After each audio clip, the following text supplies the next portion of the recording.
주님 부활하셨습니다. 할렐루야. 제수스 헤수시토. 이 주일 여러분과 함께 하나님의 말씀을 나눌 수 있게 된 것이 너무너무 감사하고 또 감격입니다. 오늘 이 시간 우리가 함께 나눌 말씀은 로마서 6장에 있는 말씀을 6장 2절부터 11절까지를 여러분과 함께 나누려고 합니다. 제가 읽어드리겠습니다. 그럴 수 없느니라 죄에 대하여 죽은 우리가 어찌 그 가운데 더 살리요. 무릇 그리스도 예수와 합하여 세례를 받은 우리는 그의 죽으심과 합하여 세례를 받은 줄을 알지 못하느냐. 그러므로 우리가 그의 죽으심과 합하여 세례를 받음으로 그와 함께 장사되었나니 이는 아버지의 영광으로 말미암아 그리스도를 죽은 자 가운데서 살리심과 같이 우리도 또한 새 생명 가운데서 행하게 하려 함이라. 만일 우리가 그의 죽으심과 같은 모양으로 연합한 자가 되었으면 또한 그의 부활과 같은 모양으로 연합한 자도 되리라. 우리가 알거니와 우리의 옛사람이 예수와 함께 십자가에 못 박힌 것은 죄의 몸이 죽어 다시는 우리가 죄에게 종노릇 하지 아니하려 함이니 이는 죽은 자가 죄에서 벗어나 의롭다 하심을 얻었습니다. 만일 우리가 그리스도와 함께 죽었으면 또한 그와 함께 살 줄을 믿노니 이는 그리스도께서 죽은 자 가운데서 살아나셨음에 다시 죽지 아니하시고 사망이 다시 그를 주장하지 못할 줄을 알미로라. 그가 죽으심은 죄에 대하여 단번에 죽으시며 그가 살아계심은 하나님께 대하여 살아계심이니 이와 같이 너희도 너희 자신을 죄에 대하여는 죽은 자요 그리스도 예수 안에서 하나님께 대하여는 살아있는 자로 여길지니라. 아멘. 부활주일 아침입니다. 사랑하는 성도 여러분, 이 아침 어떻게 맞이하셨습니까? 제가 영성훈련을 받을 때입니다. 영성훈련을 인도해 주신 목사님께서 이런 말씀을 전해주신 적이 있습니다. 우리가 잠자리에 들 때 이미 우리는 죽음을 경험하고 다시 아침에 우리가 일어나면 다시 부활을 경험한다는 겁니다. 오늘 아침 여러분은 이 부활을 이미 경험하고 계신 겁니다. 2000년 전 예수님이 십자가에 죽으심, 그 예수님의 십자가에 죽으심의 사건과 부활이 역사적인 사건이 아니라 지금 나에게 일어나고 있는 실존의 문제이고 실제적인 문제이기 때문입니다. 오늘은 부활주일인데 거꾸로 오늘은 좀 죽음의 문제에 대해서 이야기를 하려고 합니다. 오늘 본문의 말씀은 2절에서 이미 그 결론이 나 있습니다. 뭐라고 얘기합니까? 죄에 대하여 죽은, 이미 우리 죽은 우리가 어찌 그 가운데 더 살겠느냐라고 질문을 합니다. 사실 이미 우리는 죄에 대해서 죽은 인생입니다. 예수 그리스도와 합하여 세례를 받음으로 이미 죄에 대해서 우리는 장사되었습니다. 그런데 여전히 죄에 대해 죽지 않은 듯한 모습으로 우리는 살아갈 때가 참 많지 않습니까? 참 아이러니한 것은 이 완전한 죽음이 없으면 부활도 없다는 겁니다. 내가 완전히 죽지 않고 부활을 경험할 수가 없다는 겁니다. 4절 말씀에 우리가 예수의 죽으심과 합하여 세례를 받음으로 그와 함께 장사되었다, 죽었다라고 말씀을 하십니다.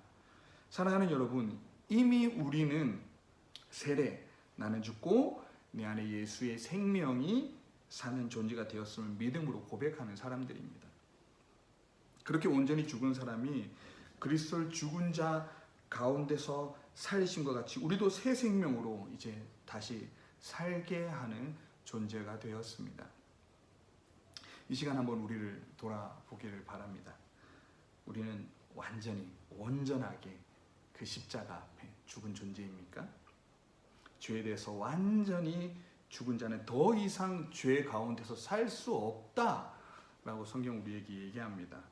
이것이 단순히 법률적인 도덕적인 어떤 그 교조적인 죄를 얘기하는 게 아닙니다. 실질적인 우리의 죄된 삶을 얘기하는 겁니다.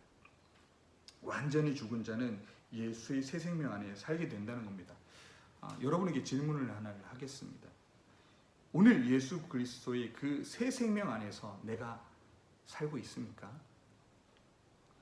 더 이상 죄에 대해서 지배받지 않는 그런 인생을 살고 계십니까? 참 이 질문을 하는데 제 자신이 엄청 부끄럽습니다.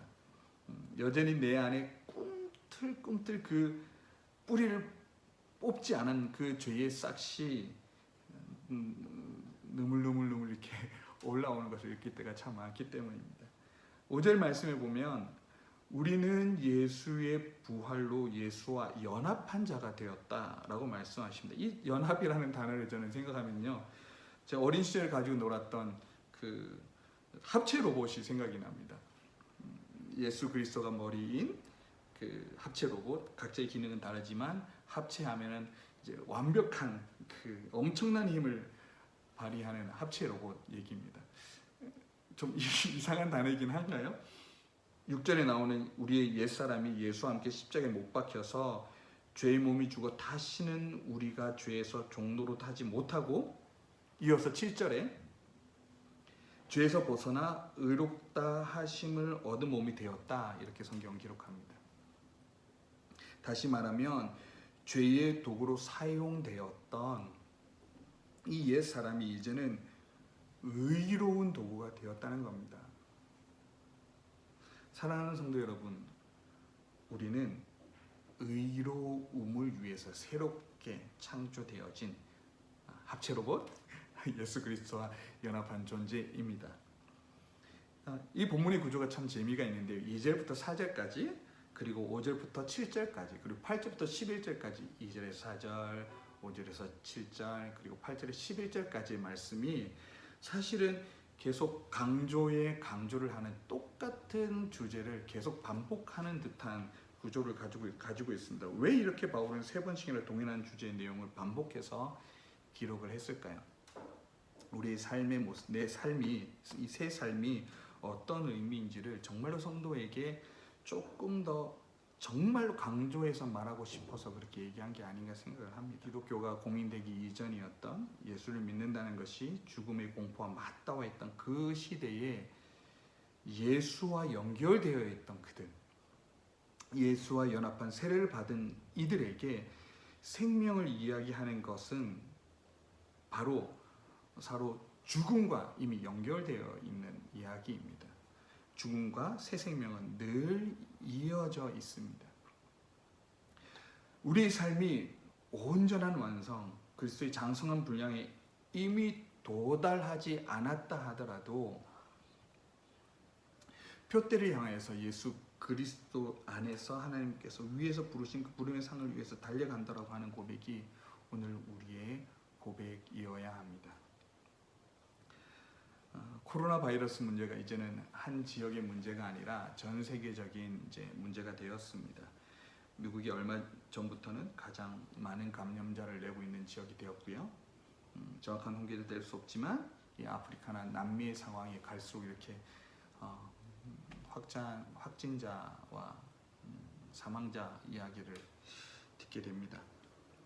특히 저희가 살고 있는 이 브라질 상파울루 주에 있는 이 상파울루시의 문제는 좀 더 마음을 아프게 만듭니다. 바라기는 이 부활 주일, 죽음의 공포에 내몰리고 있는 사랑하는 이웃들이, 사랑하는 여러분들이, 이미 예수와 함께 죽었던 우리들이, 이미 부활의 소망을 소유한 우리가 믿음으로 이 길을 멋지게 함께 걸어나갈 수 있기를 간절히 소망합니다. 비록 내 삶의 완성은 아직 미래에 놓여져 있는 아주 멀리 있는 이야기처럼 느껴진다 할지라도 우리에게 주어진 이 예수 그리스도의 새 삶의 힘이 그리스도인들 안에서 이미 작동하고 있는 겁니다. 이 새 힘으로, 이 새 생명으로 오늘도 믿음으로 멋지게 작동되어지는 그런 멋진 인생 사시는 여러분 되시길 간절히 축복합니다. 왜냐하면 우리는 이미 그리스도와 연합한 존재이기 때문입니다. 예수와 떨어진 존재가 아니라 이미 연합되어진 존재이기 때문입니다. 부활주일입니다. 진정으로 승리하십시오. 그리고 보고픈 사랑하는 성도 여러분, 여러분들을 정말 응원합니다.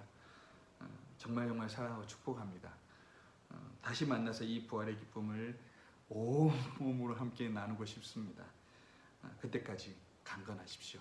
믿음의 표대를 향하여 전진, 그리고 또 전진하십시오. 그리스도와 연합된 삶을 온전히 누리시는 여러분 되시기를 간절히 축복합니다. 샬롬.